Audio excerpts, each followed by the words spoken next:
والروح القدس الآن واحد أمين. تحل عنا نعمته وبركاته من الآن وإلى أبد أمين. كل سنة وأنتم طيبين. أيام مبروكة وأيام تسابيح، وأنتم طبعا سايبين التسبحة وجايين تكملوا علم المشوار بتاعكم، فتخلصوا برضه وتروحوا تكملوا التسبحة حتى في يوم تاني عشان تستمتعوا بالصلوات والبركات بتاعت هذا الأسبوع، هذا الشهر الجميل. بصراحة موضوع النهاردة موضوع صعب عليا وعلى اللي بيسمعه، بس يعني من خطورة هذا الموضوع فإحنا كمركز مشورة تحت دكتورة جيهان أصرنا إن إحنا لازم نتكلم فيه ونتكلم فيه بوضوح وبصراحة، لأنه فعلا الموضوع بيمسنا كلنا وبيمس ولادنا في الخدمة أو ولادنا في الجسد، لأنه الموضوع خطير. الموضوع بعنوان اسمه لا للإدمان على الإباحية المصورة، بورنوغرافي. بصوا الكلمة دي أخطر ما في الموضوع، وهي اللي هيدور عليها كلامنا كله. إدمان الإباحية أشد من إدمان الهيروين. حد سمع حاجة زي كده قبل كده؟ طيب، حد فيكم في الخدمة أو في ولاده مسوا هذا الموضوع، أو حد قال له أنا عندي مشكلة في الموضوع دوت؟ اللي يعني يرفع إيده بس أعرف. طيب، الإدمان عموما هو سرطان الطب النفسي، لأن الشخص المدمن سواء مخدرات أو شرب خمور أو حتى سجاير، هو بيعيش حالة اعتمادية على المادة المخدرة، وهي دي خطورة الموضوع، إن هو ما بيقدرش إن هو يعيش من غير لما يشرب أو إن هو ياخد المخدر أيا كان. إدمان الإباحية يساوي كوكايين، اسمه كده بنسميه كده كوكايين الإدمان الجنسي. كوكايين يعني كوكايين دي مادة مخدرة، فالشخص اللي بيتفرج كتير بيجيله حالة زي ما هنعرف وهنفهم علميا ايه ازاي الموضوع دوت، حالة إدمان زي إدمان المواد المخدرة أو إدمان الكوكايين. إدمان الموضوع دوت أو الإدمان الادمان الاباحيه دوت بيصيب كل الفئات. للاسف الشاب والشابه ممكن نلاقي واحد اعزب بيتفرج، واحد متجوز عنده مشاكل معينه زي ما هنشرح، ممكن نلاقي زوج او زوجه او حتى اباء وامهات في المراهقه، او ولاد في المراهقه، ولاد او بنات، او ممكن تلاقي للاسف خادم وتلاقيه ساقط في هذا الادمان الشرس. ايه اسباب انتشاره؟ تفتكروا معايا ايه اسباب انتشار هذا الادمان الجنسي؟ ايه؟ التكنولوجيا. برافو. ان هو منتشر، سهوله انتشاره زي ما حضرتك قلتي، سهوله الحصول عليه. زمان لما كان في ولد في مرحله المراهقه وعايز يتفرج على حاجه كان يروح يجيب مجله، والمجله يجيبها مستورده وبصعوبه وبفلوس كتير، لكن دلوقتي للاسف السهوله جدا ان الموبايل والانترنت مخلي الموضوع سهل جدا. في اسباب تانية، في سريه وخصوصيه.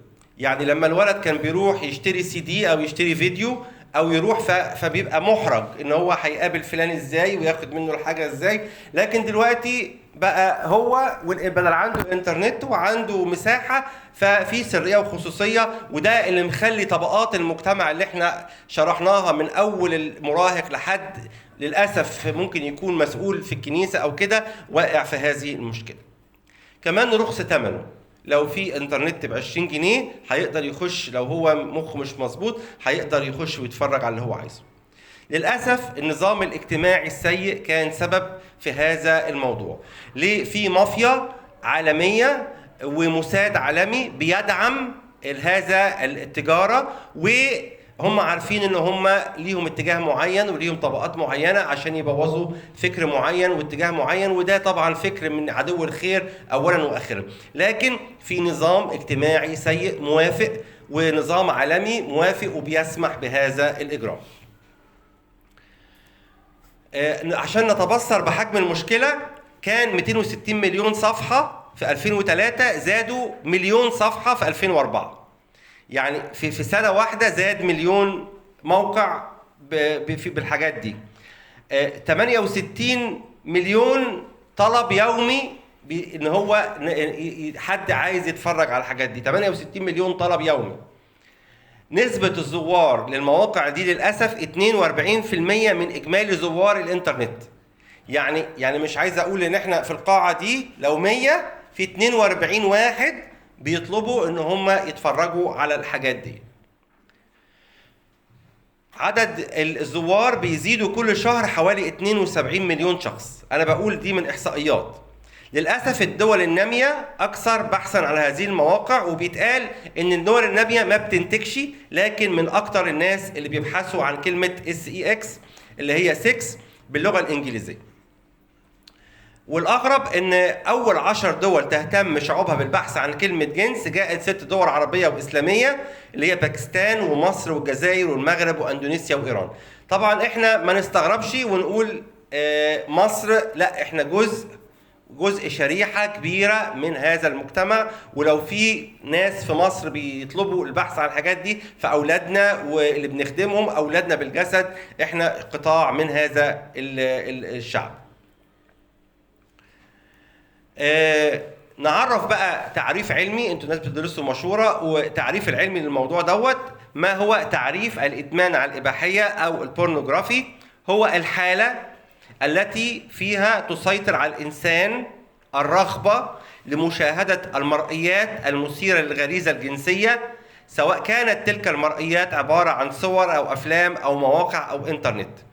وما يميز المدمن برغبة شديدة إلى المشاهدة بصورة كتيرة، وعادة ما يقضي المدمن ساعات طويلة في هذا الإدمان بشكل يومي أو شبه يومي في المشاهدة. ده هو التعريف العلمي أو التوصيف العلمي اللي نصف فيه إن حد بيبقى مش قادر يبطل وبيقضي ساعات طويلة في مشاهدة هذه المناظر. طيب التطور بيحصل إزاي؟ يعني إزاي المدمن بيخش في هذا المشوار؟ يعني إدمان المخدرات بيتصاحب على ناس فبياخدوه وبيقولوا مرة، طب التانية، طب التالتة. ده التطور بتاع إدمان المادة المخدرة اللي هي معروفة. لكن إدمان البورنو بيحصل إزاي؟ تبدأ الإدمان، خصوصا إدمان الصور الجنسية، بسقطة بسيطة عادة بتكون بالصدفة اللي فيها تجربة الاستكشاف المثيرة، ثم يتعود الإنسان عليها، ثم يصبح الإنسان عادة، ثم يصبح الإدمان استعباد. في البداية دي كذبة كبيرة قوي، يظن الإنسان أنه يستطيع أن يترك المادة الإدمانية في أي وقت، يقول دي صورة أنا سهل أن أنا أقلع عنها أو أبطلها. لكن مع الوقت يستعبد لها ولا يقدر أن يتركها، ويفقد الإنسان سيطرته وإرادته.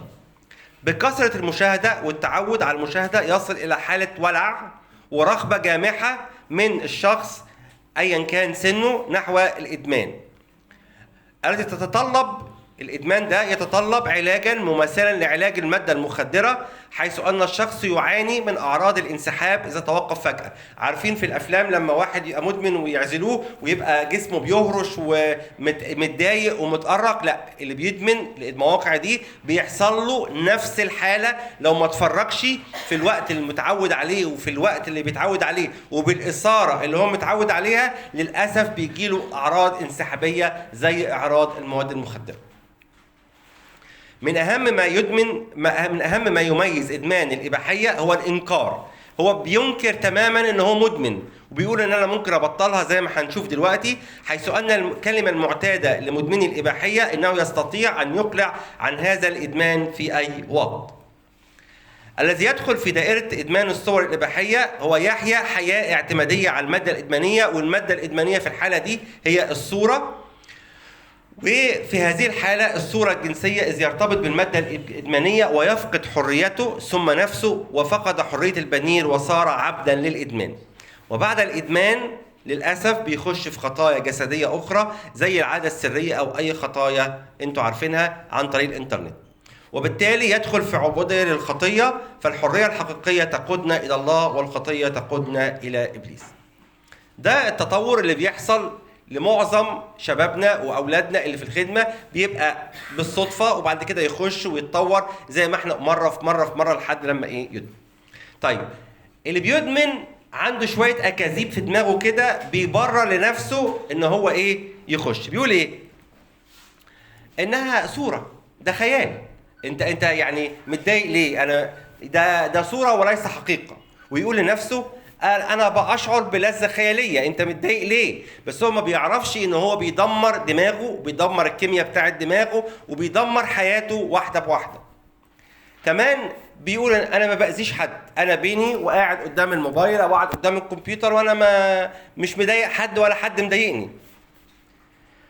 لكن هو فعلا بيدمر نفسه، وزي ما هنشوف بيعمل تدمير لخلايا المخ وتدمير للكيمياء بتاعه المخ وتدمير للكيمياء بتاعه جسمه كلها، وبيفقد التركيز وبيفقد القدره على المذاكره، وممكن شويه يفقد القدره على العمل، وهكذا وهكذا وهكذا، زي المدمن المواد المخدره بالظبط. الكذبة بقى اللي بيكذبها على نفسه الشخص المتزوج ان هو يقول انها بتساعد على تحفيز العلاقة الجنسية في الزواج. هذه أكذوبة، هذه تدمر العلاقة الجنسية في الزواج تدميرا كاملا، لأن العلاقة هي علاقة حب، علاقة عطاء، علاقة سعادة للآخر. هو الشخص اللي بيتفرج بيبقى هدفه الأساسي إن هو يستمتع، والمتعة دي بتدمر الزواج، لأن العلاقة الزوجية قائمة على العطاء وإسعاد الآخر وليس اللذة الشخصية. الكذبة الثانية بيقول لك أستطيع أتوقف وقتما أريد. بيكذب على نفسه لأنه هو ما بيقدرش، وكل ما بيحاول يتوقف لفترة يرجع تاني وعايش في الأكذوبة إن أنا ممكن أبطل في أي وقت. وبيقول لنفسه أنا ما بأذيش حد، ليس لها أي عواقب مؤذية، لكن هو بيأذي نفسه، ومش بيأذي نفسه بس، بيأذي كل المجتمع اللي هو عايش فيه، لأنه هيصبح شخص كسول، شخص ما بيأديش الواجب بتاعه، شخص غير متعاون، شخص يعني منعزل وعايش على هذه المادة، أو إن هو ياخد المادة وينزل يشتغل، بس الشغل للأسف برضه ما بيبقاش بتركيز، ودراسته ما بتبقاش بالتركيز المطلوب. طيب ايه سمات ادمان المواد الاباحيه او بورنوغرافي؟ الشخص ده بيتميز بايه؟ سماته ايه؟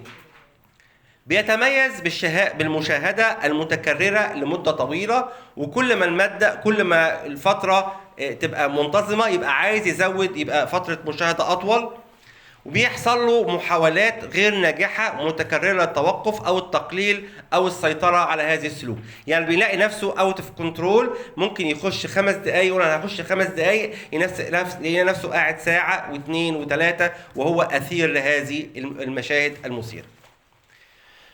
كمان من مميزات أو من سمات الشخص ده بيشعر بالتوتر عند الابتعاد عن الإنترنت عند محاولة التبطيل، اللي هو أعراض الانسحابية زي ما بنشوف في الأفلام. أنا عايز إيه؟ المخدر، واديني المخدر، بس هو ما بيقولش كده لأن الموضوع ده موجود وأفيلابل، فتلاقي نفسه أول لما بيتضايق أو بيحصل له بعض المشاعر المعينة اللي هنحكي عنها تلاقيه دخل وقعد بالساعات قدام هذا الموضوع. كمان تصاعد السلوك الجنسي الحاد والخطير، لانه المشاهده دي بتعمل له اثاره، والاثاره دي محتاجه لتفريغ، فلما ما بيلاقيش التفريغ بيخش في خطايا جنسيه اخرى. طبعا سمات الشخص ده بيخدع الاهل، لانه طبعا الموضوع دوت لازم يتم في السر او بيتم بالليل او بيتم في عدم وجود حد، فبيضطر يخدع اللي موجودين معاه علشان ياخد الفرصه ان هو يتفرج او يشاهد الحاجات دي. كمان بيتطور الى تطور اعمال غير اخلاقيه على الاونلاين، ودي كتيره قوي مش هتكلم فيها، بس هي موجوده، اللي هي ممارسه الجنس بالاونلاين. كمان الشخص ده بيعرض العلاقات الشخصيه والاسريه والمستقبل المهني والدراسي للفشل، وبيتسبب في فقدانهم. يعني ممكن طالب ما يقدرش يكمل الدراسه، ممكن شخص بيشتغل ما يقدرش يكمل شغله، او ما يقدرش يقوم بالشغل المطلوب منه بكفاءه معينه. ايه الاسباب؟ بصوا احنا قلنا الاسباب العامه اللي هي السهوله والمجتمع، وقلنا انها رخيصه والكلام ده.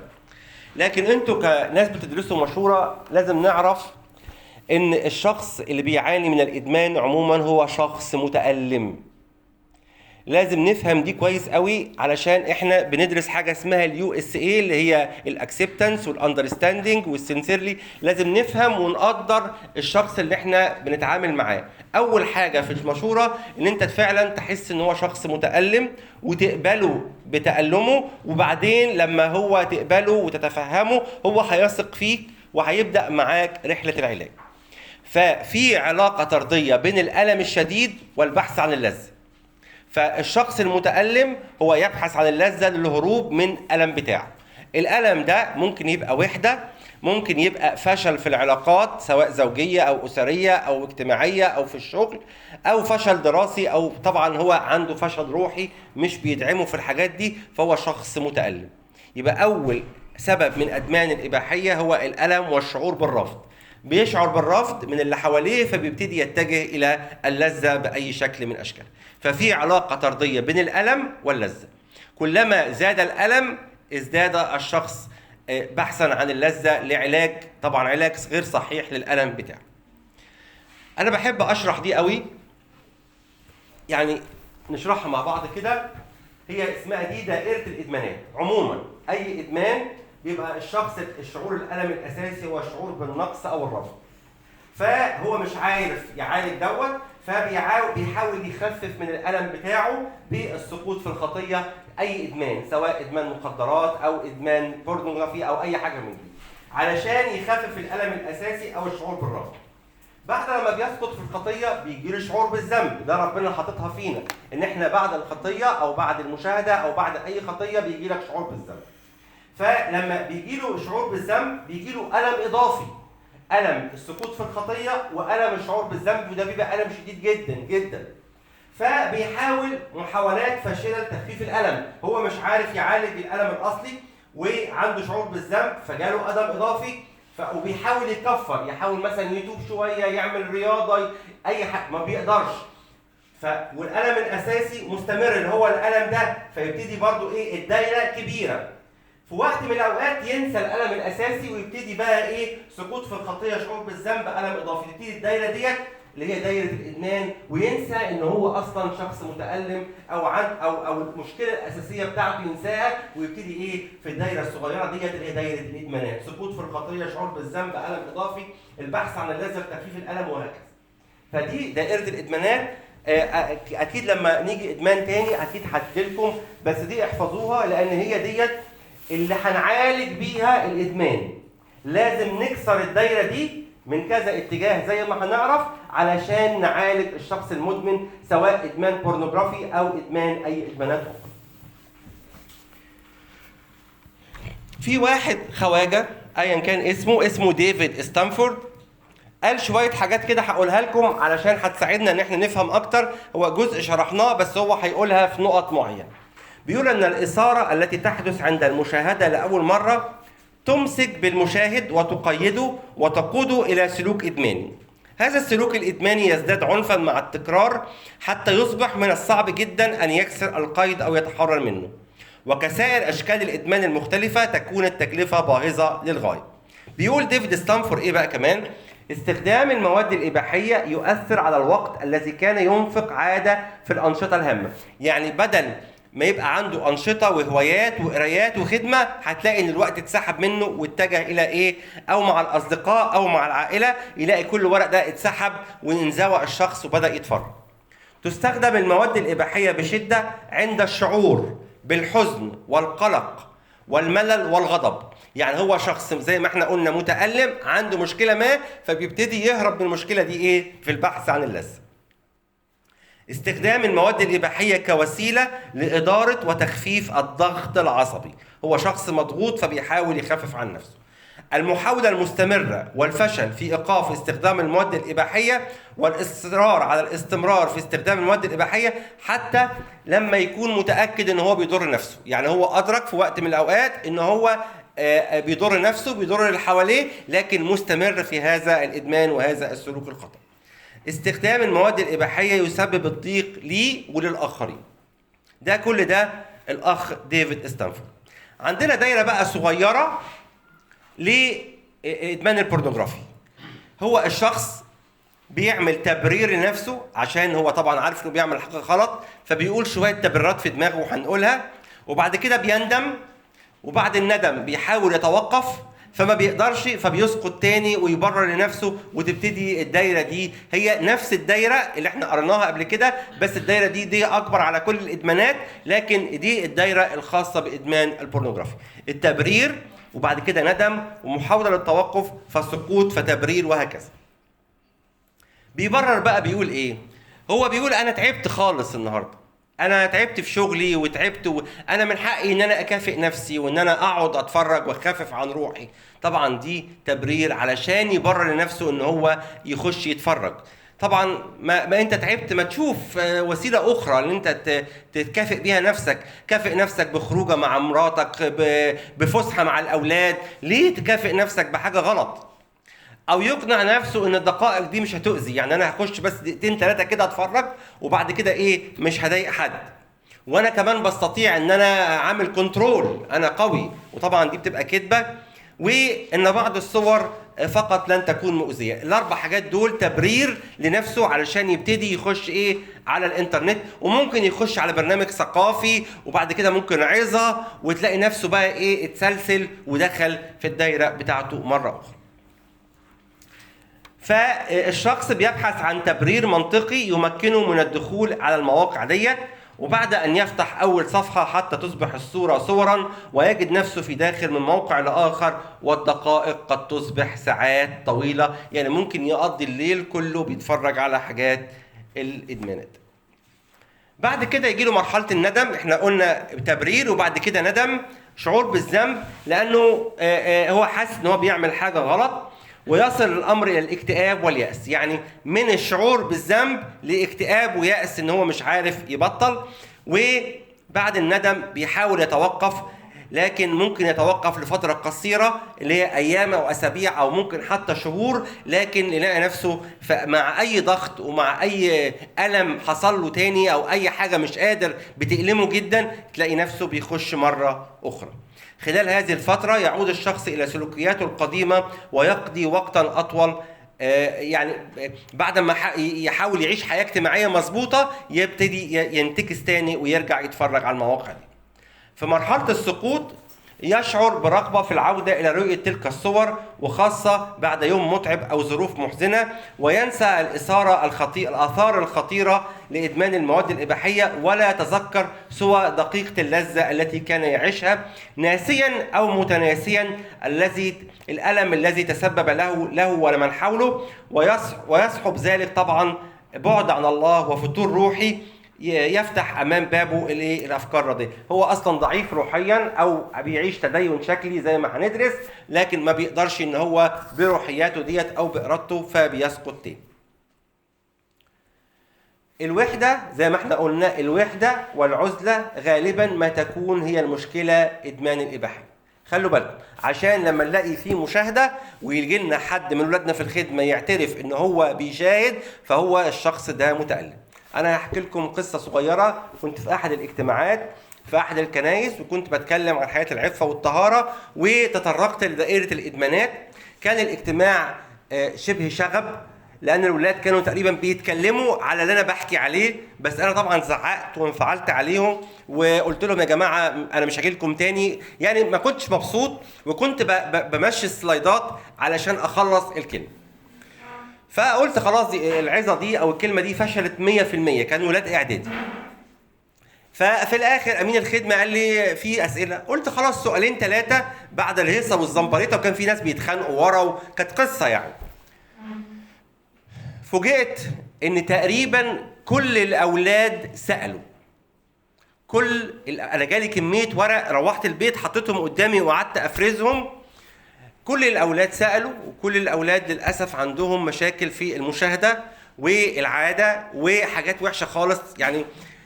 فالموضوع فعلا خطير، الموضوع فعلا خطير، وولادنا فعلا تعبانين ومتألمين، والوحدة اللي هم عايشين فيها والقوقعة اللي هم عايشين فيها بتبقى سبب من الأسباب. وكمان إحنا كأهل، لو أهل مسيطرين يعني شداد، أو أهل منشغلين، أو أهل قصاه، أو أهل متزمتون، أو أهل غير مهتمين، يعني مهتم بشغلي وحياتي، إحنا جزء من المشكلة بتاعة أولاد. إن إحنا سايبين أولادنا لوحدتهم وعزلتهم، وهذا الجهاز الخطير اللي أنا بسميه صنم، وقلت لكم قبل كده صنم، وهو صنم مع كل ولد من ولادنا. الجهاز ده ممكن يستخدم للخير، ممكن يبقى سبب ان هو يحفظ الحان ويتعمق روحيا ويسمع عظات لكل الناس، وممكن تخليه يمشي في اتجاه مش مظبوط. طبعا الفراغ العاطفي والنفسي والوجداني، يعني ولد في شاب في مرحله المراهقه مش لاقي اصحاب، مش لاقي جو حلو، فعنده فراغ فبيتجه للموضوع ده. طبعا لو في التدين بتاعنا لو تدين بس بنروح نحضر القداس وناخد بركه من غير علاقه شخصيه مع الله، برضو طبعا ده بيساعد في الادمان. في طبعا التنشئه الاسريه، يعني تربيتنا لاولادنا او احنا طريقه تربيه اهالينا لينا برضو بتساعد على هذا الموضوع. عدم التواصل وفقدان لغه الحوار بين الاسره وبين الزوجين برضو بيساعد على هذا الادمان.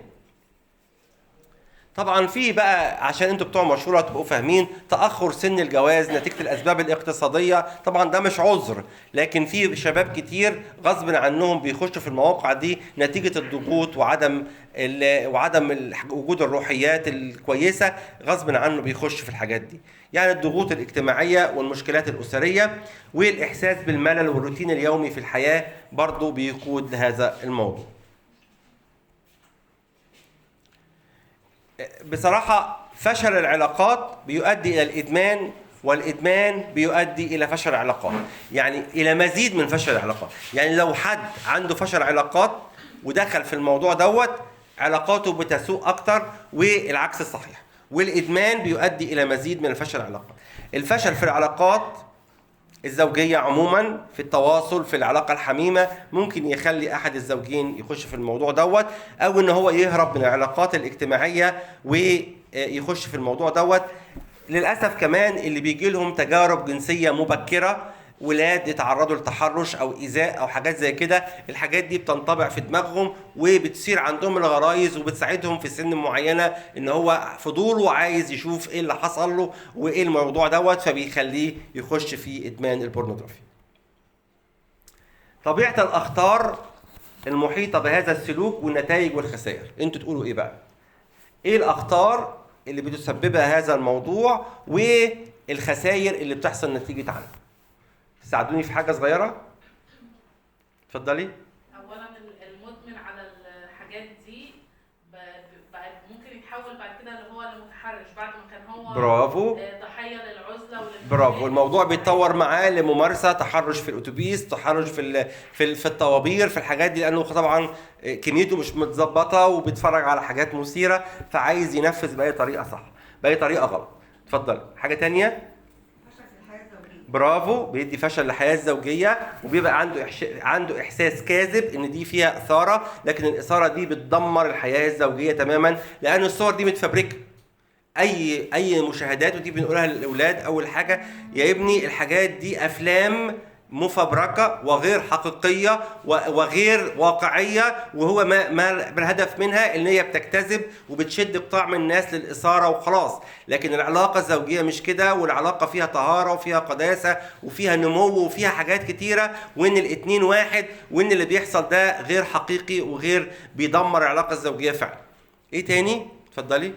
فشل في الشغل لو كان بيشتغل، او صح، برافو عليكي، بيؤدي لفشل الدراسه لانه بيستنزف طاقته ومجهوده في السهر، وبتبوظ قيمه المخ، فبيروح مش مركز ومش عارف يقرا ولا عارف يتعامل حتى مع الناس، وبتلاقيه مهزوز وبتبوظ الدنيا سواء طالب او شخص بيشتغل. ايه تاني؟ طيب انتوا قلتوا حاجات حلوه خالص. اول حاجه الخطر الروحي، لان دي خطيه، ولما يجي حد من ولادنا نقول لهم يا ابني دي خطيه وبتغضب ربنا وما يصحش ان احنا نستمر فيها ولازم نبطلها، وبنسميها سرطان الحياه الروحيه، زي ما سميناه الادمان هو سرطان الحياه، سرطان الحياه عموما، سمينا الادمان دوت هو سرطان الحياه الروحيه. في زي ما انتوا قلتم اخطار نفسيه واجتماعيه على الحياه الزوجيه، انا مش هكرر اللي انتوا قلتوه تاني، بس في واحد خواجه برضو ايا كان اسمه راندي، قال ايه؟ البورنو قد يثيرك جنسيا اذا شاهدته مع زوجتك، لكنه يحطم كل المعاني النفسيه والروحيه المرجوه من وراء العلاقه الزوجيه الحميمه. تكوين صور مغلوطه ومشوهه تماما عن الجنس في ذهن المشاهد. في طبعا بيجيد اخطار نفسيه واجتماعيه زي ما حضراتكم قلتوا، الادمان بيجيب شعور بالذنب، بيجيب فقدان لاحترام الذات، بيفشل في العلاقات الصحيحه في الحياه الواقعيه، تحطيم الزواج، والنشوة الصورة بتغيب العقل والتفكير المنطقي. خلوا بالكم، نشوة الصورة تغيب العقل والتفكير المنطقي، خطر الاندماج في أفعال عنيفة لا أخلاقية، معدلات زيادة في الجريمة ضد النساء والأطفال زي ما حضراتكم قلتوا، وتدمير كل شيء له قيمة. الأخطار الجسدية بتعمل خلل في الجهاز الجنسي، وبتعمل حاجة اسمها القذف المبكر عند الرجال. توابع الإدمان من تدمير خلايا المخ. عملوا تصوير لشخص بيدمن ادمان مخدرات يعني ماده فيزيكال، وشخص بيدمن ادمان جنسي، لقوا ان التدمير العقلي اللي بيحصل من ادمان الصور الاباحيه اشد شراسه من اللي بيدمن ماده، ودي هنشرحها دلوقتي. يعني اللي بيدمن ماده زي الهيروين او الكوكايين دي ماده بتخش جوه الجسم، لكن اللي بيدمن صور بيحصل تليف في الدماغ وبيحصل مجاري خاصه كده غلط اكتر من اللي بيدمن ماده مخدره. بيحصل له امراض نفس جسميه بسبب الشعور المستمر بالذنب وفقدان القيمه واحترام الذات. ازاي تتعرف على الشخص المدمن سواء ولاد او ازواج بيحصل لهم ايه؟ عشان انتوا تبقوا من المشاهده تبقى انتوا عارفين من الاسئله اللي بتسالوها لاولادكم، تبقوا انتوا عارفين الواد ده وصل لادمان ولا ما وصلش لادمان. الجلوس منفرد امام الدش او الانترنت قبل النوم بعد نوم الجميع وقت طويل. تغير السلوك فجأة والبقاء منفردا في البيت. ودي من الحاجات اللي مهمة جدا جدا جدا ان احنا نكسر الدايرة. في ولد جه كده بعد ما عرفناه موضوع كسر الدايرة الإدمانية دوت وازاي يبطل، لقى اكتشف ان نفسه بيتفرج لما بابا وماما بيبقوا بره البيت. عمل ايه؟ جه يحكي لنا بعديها ان هو قال لهم انا هخرج معاكم. قالوا له يا حبيبي مش ده وقت خروجك. لا انا هخرج معاكم. ليه؟ مش عايز يقعد لوحده في البيت. وكمان قال لهم خدوا مفتاح البيت علشان ما يضطرش ان هو يرجع البيت بدري عنهم ويضطر ان هو يقعد ويتفرج على الحاجات دي. فكسر الدايره يعني ان انا السيناريو اللي بيترسم علشان ان انا بتفرج لازم السيناريو ده يتكسر ولازم يبوظ من حته معينه ويتبني حاجات تانية علشان ان انا اقدر ابطل. يبقى بنعرف الشخص المدمن ان هو بيقعد لوحده كتير، وتغير السلوك وبقاء منفردا في البيت، وتغيير التعامل مع الكمبيوتر. يعني تلاقيه مثلا بدل ما هو قاعد على مكتبه والمكتب قاعد بطريقه معينه يبتدي يلف المكتب عشان اللي داخل ما ياخدش باله ان هو بدا يتفرج على حاجه معينه. او تلاقيه بيتفرج بيقعد مثلا بالليل او حاجات زي كده. طبعا الام الشاطره والخادم الشاطر يبتدوا ينصحوا يقول له عشان تبطل لازم تقعد في وسط الناس والكمبيوتر يبقى مكشوف للناس عشان ما تضطرش ان انت تخش الحاجه وتتفرج على الحاجات دي لوحدك. اما بالنسبه للمتزوجين فالزوجه يعني بيحصل تغيير فجائي في الحياه الزوجيه. تلاقي الزوج فقد عنده الرغبة فقد العلاقة، فقد في الرغبة في العلاقة الحميمة، وأصبح الشريك يقضي ساعات طويلة لوحده على الإنترنت، وصار يشتكي فجأة من عدم تمكنه من النوم الهادئ. يعني الزوجة تتعرف على جوزها من الحاجات دي إن هو بدأ السيستم بتاع حياته يبتدي يتغير شوية. العلاج ازاي نعالج مدمن البورنوجرافي؟ الاول عملوا مقارنه بين ادمان المواد الاباحيه وادمان المخدرات. لقوا ايه؟ لقوا ان اللي بيدمن مخدرات حد بيصور على الجروب. اوكي. لقوا اللي بيدمن مخدرات ماده الدوبامين اللي هو هرمون السعاده بيتفرز بكميه معينه، ولما ماده المخدر ديت بتقل فبيبتدي الراجل يزود نسبه المخدر اكتر علشان يعني يطلع له نفس كميه الدوبامين اللي هي بتاعت السعاده اللي بتدي النشوه بتزيد. لقوا ان مدمن البورنوجرافي بيتفرج مثلا يوم 5 دقائق ويتفرج بعد كده يوم 10 دقايق عشان كأنه بيزود المادة الإدمانية اللي هي بتديله هرمون السعادة وبتخليه مبسوط.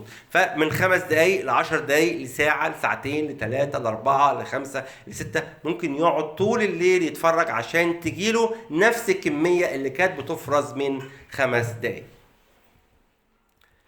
صعوبة أنا بدأت بيها وهقولها تاني، صعوبة إدمان الميديا الإباحية بتساوي بيسموه هيروين الإدمان الجنسي.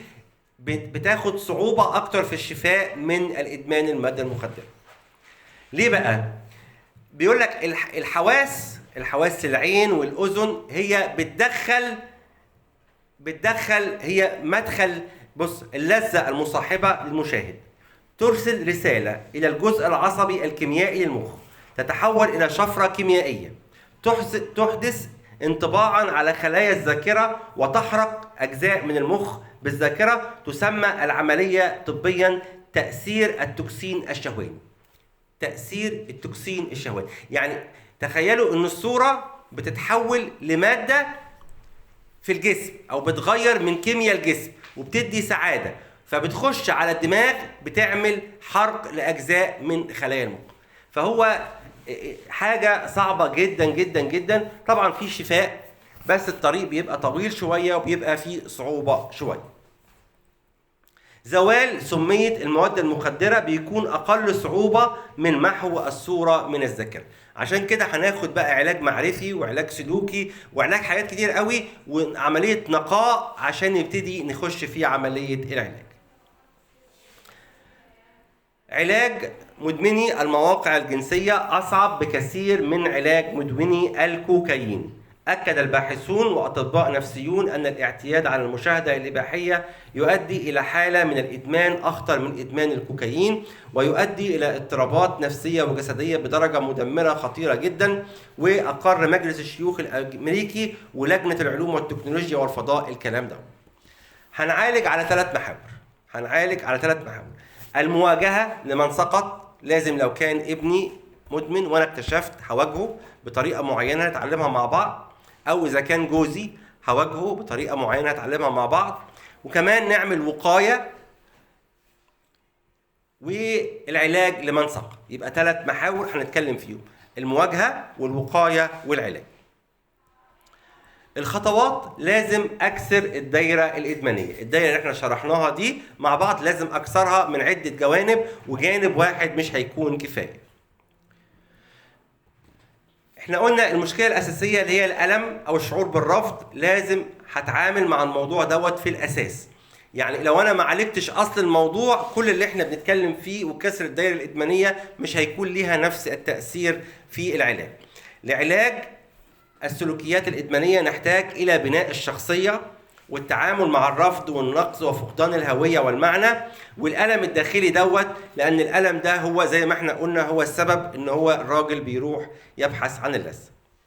ال4 سلايدات دول عايزكم تحفظوها صم، ودول اللي هتعالجوا بيها ولادكم لما حد يجي يقول لك أنا مدمن مواقع إباحية أو مدمن عادة سرية أو مدمن أي عادة مش مظبوطة. 4 حاجات ممكن ياخدوا 4 جلسات، ياخدوا 6 جلسات، ياخدوا معاك زي ما ياخدوا، بس لازم يكونوا في دماغك وانت بتتكلم مع مدمن المواقع دي او عند حد عنده عادة.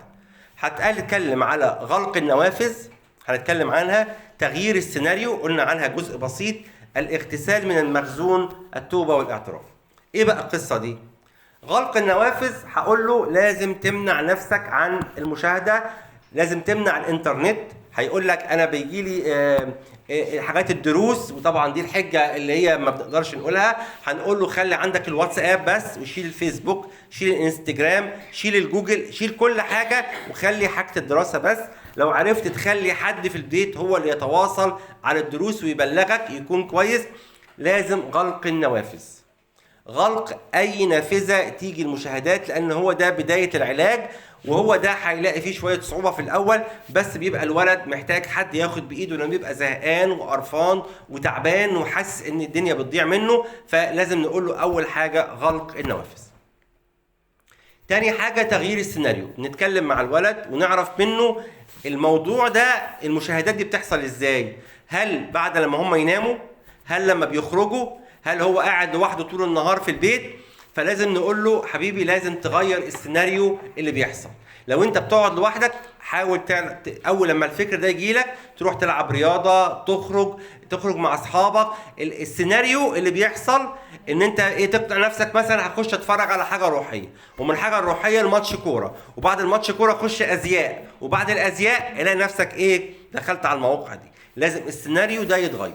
لازم الكمبيوتر يبقى موجود في مكان في الصالة، تذاكر في الصالة عشان ما يجيلكش فرصة ان انت تتفرج لوحدك. لما البيت يخش ينام ما تتفرجش خالص على الانترنت، او اطفي الكمبيوتر او اطفي الراوتر. يبقى لازم ان انا السيناريو اللي بيحصل بيه الموضوع دوت لازم يتغير. نيجي بقى الاغتسال من المخزون، ودي بقى يجي الدور بتاعت القرايات الروحية. الرياضة على فكرة الدوبامين هرمون السعادة ده بيتفرز بحاجات تاني، بيتفرز بالرياضة، بيتفرز بالقراءة، بيتفرز بالترانيم والأغاني والموسيقى. فممكن الهرمون بتاعك ده اللي لو انت بتسعى ليه عشان تبقى سعيد، لا ممكن تجيلك السعادة بطرق أخرى نقية ومقدسة. التوبة والاعتراف طبعا لما بنمشي في الثلاث خطوات دول بيجي طبعا دور اب الاعتراف ان هو يتوب ويفهم ان الخطيه بتاعته دي غفرت تماما وطرحت في بحر النسيان، وان هو بدا صفحه جديده من التوبه. ونديله مثلا قصه زي الانبا موسى الاسود، من اقصى الخطيه لاقصى التوبه لحد ما بقى قديس عظيم. القديس اغسطينوس قعد سنين طويله امه بتعيط لان هو برضو القديس اغسطينوس كان واقع في خطيه جنسيه طول عمره، وبفضل صلوات والدته مونيكا وانها وراه وباستمرار بدا ان هو يتوب ويحصل عمليه تغيير لحياته وبقى قديس عظيم. لما نقول له القصص دي تديله ثقه ان هو ممكن يتوب وممكن يتخلص من القصص دي. نقول له قصه يوسف الصديق، ما قالش ان هو غصب عني، لا الست كانت مديرة البيت وتاني شخصية في مصر، وكانت بتجري وراه وكانت عايزة تسقطه في الخطية، لكن قال لها حاشا أن أصنع هذه الخطية وأخطئ للرب. فلما نقول ما كانتش نزلت الشريعة، وما كانش دي كانت الشريعة الداخلية اللي هو اتعلمها من باباه. فاحنا يبقى عندنا الروح القدس وان احنا هيكل الروح القدس ومعانا قوة إلهية هتساعدنا ان احنا نتخلص من الحاجات دي. فالأربع نقط دول: غلق النوافذ، تغيير السيناريو، الاغتسال من المخزون. لازم يحصل له عملية نقاء للفكر تضاهي اللي حصل في دماغه.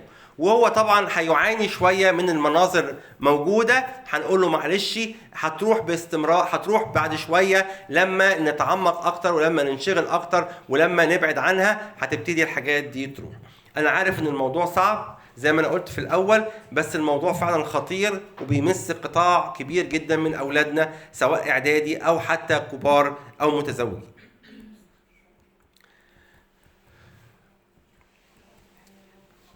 ونقول في غلق النوافذ بنقول الباب الموارب، يعني أول السقوط. يعني لو وربت الباب، لو قلت هخش بس 5 دقايق واطلع، لا انت هتاخد قرار ان الموضوع لازم يكون قرار لا رجوع فيه. تغيير السيناريو، الإدمان بيحدث في نفس الخطوات بنفس السيناريو، فيجب أن أقرر أن أوقف سيناريو السلوك الإدماني في مراحله المختلفة. وكل ولد هتلاقي عنده السيناريو بطريقة مختلفة، فنقول له لازم تكسر السيناريو ده. التوبة والاعتراف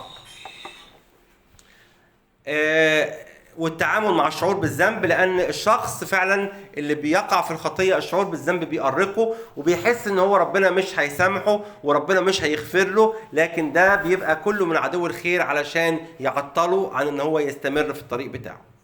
القديس أغسطينوس بيقول: إن لم تكن الخطية قد انتزعت منك فيجب ألا ينتزع منك الرجاء في الغفران. ودي حتة مهمة جدا، نقول له امسك طوبة وارميها في البحر. الطوبة دي فين؟ عايمة ولا تحت؟ نقول له تحت. يبقى خطيتك طرحت في بحر النسيان. بدل تبت واعترفت على ايد ابونا وخدت سر وخدت الحل، الطوبة يعني كأن الخطية دي بقت في البحر، انت مش هتشوفها ولا تعرفها، طرحت في بحر النسيان علشان يتخلص فعلا من الشعور بالذنب. الاغتسال من المخزون، ما عندناش اغتسال غير بكلمة الله. كلمة ربنا والقراءة في الإنجيل وفي سير القديسين هي اللي بتقدس. قدسهم في حقك، كلامك هو حق. والتناول طبعا من الأسرار المقدسة، دم يسوع المسيح ابنه يطهرنا من كل خطية. تجديد الذهن عن طريق كلمة الله، وهي وسيلة للتعامل مع الضغوط والذهاب لأب الاعتراف وتعلم وسائل جديدة للفرح. دي مهمة جدا جدا جدا، ان الفرح بيجي عن طريق حاجات تانية غير المشاهدات وغير العادة الغلط. اللي بيعمل الموضوع دوت بيجي له شويه اكاذيب، دي بناخدها في العلاج المعرفي. خدتوا العلاج المعرفي ولا لسه؟ هناخده. العلاج المعرفي ده ببساطه ان انت بتحط فكره ايجابيه قدام الفكره الغلط. ليه طريقه كده معينه ABC بنتعلمها، وبشوف ايه الافكار، والافكار دي اللي بتؤدي للمشاعر. فانا لما بصلح الفكره بعالج الشعور. المشاعر مقدره ايا كانت المشاعر، فما اقدرش اقول لك ما تحزنش، لكن اجي اقول لك ايه الفكره اللي بتجيب لك الحزن، ايه الموقف اللي بيخليك تحزن، فبغير لك الفكره علشان المشاعر بتاعتك تتغير. اللي بيحارب الموضوع دوت بيجي له بعض الاكاذيب، فلازم الاكاذيب دي ندحضها علشان يقدر ان هو يستمر في العلاج. من الاكاذيب يحس ان دي المتعه، فنقول له لا، دي مش متعه حقيقيه، دي متعه كاذبه، والمتعه دي بتدمرك وبتدمر مخك. بيقول لك بصه واحده، هقول له لا، انت لو لاحظت نفسك ما تلاقيش بصه واحده، تلاقيها ب5 ساعات وب6 ساعات، بتضيع وقتك. ولما يخش يتوب شويه ويرجع او يسقط يقول ايه؟ مفيش فايده. يقول له لا، الموضوع صعب بس محتاج، مش صعب، محتاج مجهود ومحتاج ان انت يبقى عندك عزيمه. او يجي له بقى احباط، يقول لك انا كده وهفضل كده، انا هفضل في الموضوع دوت للابد، انا مش هقدر اتخلص منه. اقول له لا، انت تقدر تتخلص منه. او غصب عني، ونحكي له قصه يوسف الصديق زي ما احنا حكينا. او اقول مثلا ايه غلط ان انا اروح لربنا وانا كده، اقول له لا، ربنا قبلك في كل وقت وفي كل حاله، وهو عايزك بخطيتك عشان يلبسك ثوب جديد نقي. او واحد متجوز وعنده مشاهدات بيقول لك انا عندي ملل زوجي، فانا بروح عشان انفس عن نفسي، فنفهمه ان الموضوع ده بيدمر الحياه الزوجيه. يبقى اذا العلاج السلوكي زي ما احنا قلنا في غلق النوافذ، يعني بنعتبر غلق النوافذ ده من علاج سلوكي. يبقى احنا عرفنا العلاج المعرفي ان انا بقول فكره صح قدام الفكره اللي مش مظبوطه. وكمان علاج سلوكي يعني اللي هو هتاخدوه برضو ان انا بعمل سلوك مستمر علشان ان انا اتغير. فمن السلوك اللي احنا عملناه بغلق النوافذ نتعلم ان احنا نقفل اي حاجه او اي اجهزه او اي نت. كمان في حاجه اسمها علاج التنفيري، لما واحد بعيد عنكم بيروح مصحه عشان يتعالج من الموضوع دوت، لما يخش ويتفرج يعملوا له زي صعقه كهربائيه كده خفيفه في ايده علشان يرتبط الصعقه دي بالفرجه. كل ما يجي يتفرج يفتكر الشكه اللي حصلت له فيبطل فرجه. لو انا شخص حساس شويه هتعلم ان انا حساسيتي دي تقل، وان انا مش كل ما انا اتضايق ابتدي اتفرج على الحاجات ديت. وتعليم وسائل جديده لتفريغ التوتر زي الرياضه وزي القرايه زي ما احنا حكينا. وتعلم وسائل جديده للتعبير عن الفرح، نحاول نخليه ننقله الى الفرح الروحي والفرح بالمسيح والفرح مع الاصدقاء والفرح مع المجموعه والونس وحياه الشركه. الحياه دي كلها لما بتنغرس والولاد بيخشوا فيها بيبتدي يبعد عن الوحده والفرجه والمشاهدات. تغيير السيناريو زي ما احنا قلنا. والمتزوجين اللي بيقع في الحالات دي من المتزوجين نقول له فرح زوجتك او فرحي جوزك. العلاج ان انت ما تفكرش في لذتك انت وفي متعتك انت، تفكر في سعادة الاخر اللي هو الشريك بتاعك. وانت لما تفرح شريكك انت هتفرح وتبعد عن الحاجات ديت بان شريكك يفرح معاك وتعيشوا مع بعض لحظات فيها فرح وسعادة مع بعض. الاغتسال من المخزون اللي هو العلاج التطهيري، التوبة والاعتراف زي ما احنا قلنا. ولازم التخلص من حاجة اسمها الإعاقات النفسية. الإعاقات النفسية دي هناخدها في الترم الثالث في كورس النمو الشخصية، اللي هي الشعور بصغر النفس، الشعور بالذنب، الغفران. الحاجات دي بتبقى شوية إعاقات عندنا كلنا من واحنا صغيرين، فلازم نتخلص منها عشان نقدر ان احنا نتخلص من المشاهدات. بناء الاسوار ان انا بتعلم ان انا ابني حدود صحيحه وحدود طاهره مقدسه حواليا، ودي برضو محاضره هناخدها مع بعض. نتعلم دور وسائط النعمه اللي هي الصلاه والتوبه والاعتراف والتناول، حاجات موجوده في كنيستنا جميله بتساعد فعلا على علاج الحاجات دي. حياه الشركه، ودي محاضره برضو هناخدها في الترم الثالث مع بعض. ازاي ان انا افرح مع المجموعه، ازاي وجودي مع شخص انا بحبه بيديني سعاده. ممكن ابقى رايح رحله وحاسس ان ده معايا، حاسس ان الرحله تبقى جميله علشان فيها مشاركه. لما بقعد مع حد اعرفه جنبي في الكنيسه او جنبي في اجتماع بحس بسعاده. حياه الشركه دي فيها سعاده وفيها فرح، فلما اغرس في اولادنا موضوع الشركه دي بتديله فرح من حاجات تانية. عضويتي في الكنيسه ان انا اكون شخص عضو في الكنيسه او عضو في اجتماع او عضو في موسيقى او عضو في كورال. الحاجات دي كلها بتساعد ان الواحد يتخلص من الوحده او من السبب الرئيسي في الحاجات دي. البابا شنودة بيقول اسرع بالتوبه والاعتراف والقيام من سقوطي، وبيقول لا تقل كلما اقوم اقع ولكن كلما اقع اقوم. ده بيديله رجاء ان هو مش كان واقف ووقع، لا انا كلما اجي اقع اقوم. ليه؟ بيديله سرعه ان انا ما تفكرش في الوقوع بتاعك، فكر في القيام من السقطه بتاعتك. الانبا انطونيوس كمان بيقول حاجه حلوه خالص، بيقول لك كثيرون يسقطون ثم يقومون الى حاله من الصحه والاستقامه، ولكن يوجد من يسقطون من اعمال صالحه الى اشياء دنسه ونجسه، فالذي يسقط ثم يقوم افضل من الذي يقوم ثم يسقط. يعني بيشجعك القول ده ان انت لو وقعت اقف على طول على رجلك وتوب. نقولها تاني باختصار: كسر الدائرة المفرغة لعلاج السلوكيات الإدمانية. نحتاج أن نكسر الدائرة المفرغة من عدة جوانب وإلا ستعود مرة أخرى. زي ما احنا قلنا، العلاج المعرفي، العلاج السلوكي، العلاج التطهيري، كل الحاجات دي بتساعدنا أن أنا أتخلص. طيب، آخر حاجة هتكلم فيها عشان عارف أنا طولت عليكم، خطوات العلاج مع الابن أو الزوج. ازاي لو ابني وقع اتعامل معاه ازاي، وازاي لو زوجي اتعامل معاه ازاي. في حاجات رئيسية في كل العلاج. بصلي وبختار توقيت وهادي ومناسب ومكان هادئ عشان نقدر ان انا اصارحه واتكلمه اللي احنا عرفناه، ونشجعه على التوبة والاعتراف، وبناخد اجراءات وقائية للحماية من الكمبيوتر. يبقى لو انا عرفت ان ابني بيشاهد، انا مش هسفغه على. اتفضل. ما بقاش كمبيوتر دلوقتي، بقى موبايل. ايوه. فاحنا مش قادرين ناخد الموبايل من العيل، ما انا مش عارفين هو بيتفرج عليه ولا ما بيتفرجش عليه. فكر له التليفون. فكر. في مواقع في حد من الاباء الكهنه عامل طريقه تشفير الراوتر، ان يبقى الراوتر بتاعك ما انا مش عارف اذا كان بيدخل او لا، انا ما عنديش معلومه. احنا هنعمل الخطوه انا عارف.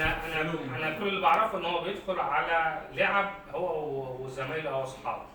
كويس ان انت متابع. يعني كويس ان انت متابع.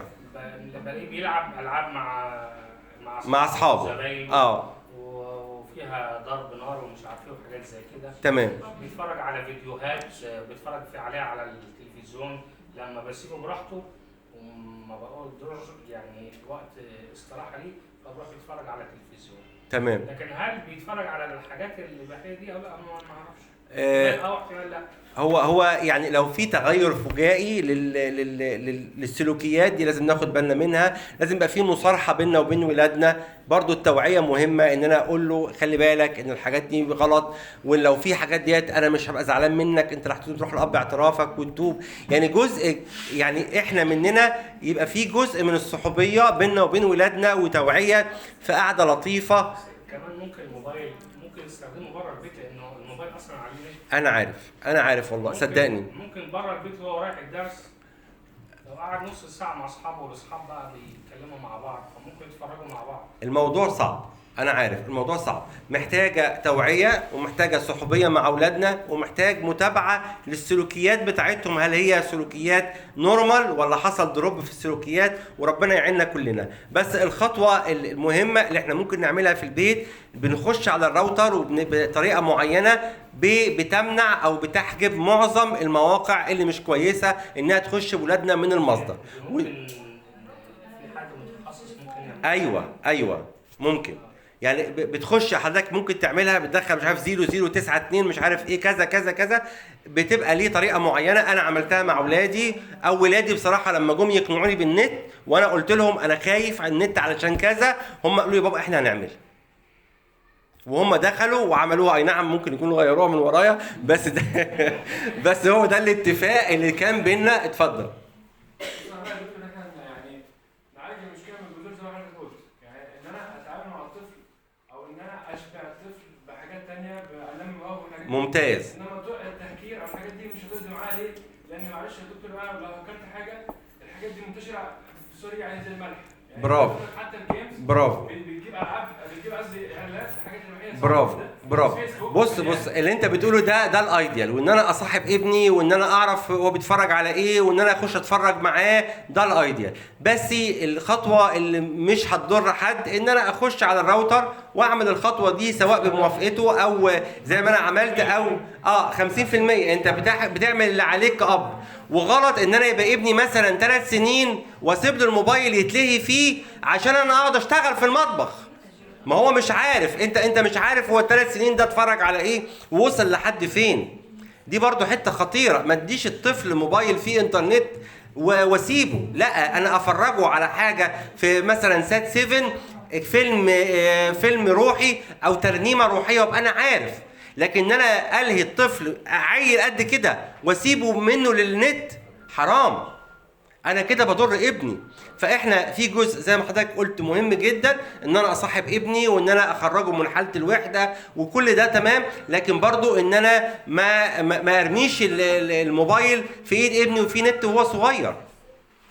تمام؟ يبقى عشان انا اكتشفت دلوقتي ان ابني بيتفرج فهخش بالخطوات دي علشان اتكلم معاه. الحته المهمه بقى اللي انا عايز اتكلم فيها لما اكتشف ان ابني وقع، ان انا ابقى في صفه ضد الخطيه، ما بقاش انا والخطيه ضده. يعني مش هعامله بعنف واديله بالقلم، لا انا احس ان هو في حاله ضعف. الUSA اللي احنا اتكلمنا عليها ديت، ان انا بقبله وبتفهمه ان هو عنده مشكله وان هو سقط، فابقى انا معاه ضد المشكله، ما بقاش انا والمشكله ضده. فتعامل معاه بذكاء، بقامه روحيه، بان انا زي الاب اللي بياخد ابنه وبيطلعه من الغرق وما بيطلعش بعد ما البحر بعد ما يوم يقول له انت غرقت ليه؟ لا، هو غرقان، فانا هنزل معاه بالراحه وهصاحبه وهحاول معاه انه يقلع عن هذا الموضوع. انما لو كان في شريك الحياه، انا اكتشفت من شريك حياتي ان هو بيتفرج، فان انا هاخد الخطوات نفس الخطوات، الصلاه والصوم، وان انا هستعد.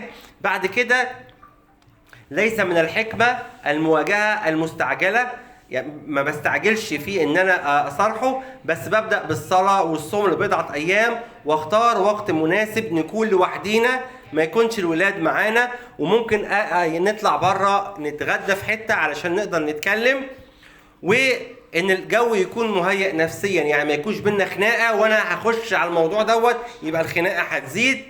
بكتشفه ببين له ان انا اكتشفت الموضوع بصوت خفيض، بصوت واطي، بدون لوم او ادانه، واأكد للشريك ان انا بحبه برغم اللي حصل، وكمان ان انا بحبه حب غير مشروط، وان محدش وانا احترامي ليه ما قلش، وان محدش عرف الموضوع دوت، وبوضح له ان في كتير من الرجاله وقعوا في الموضوع دوت، وانها قامت بمسح كل الحاجات اللي هي اكتشفتها علشان محدش من الاولاد يكتشف ده.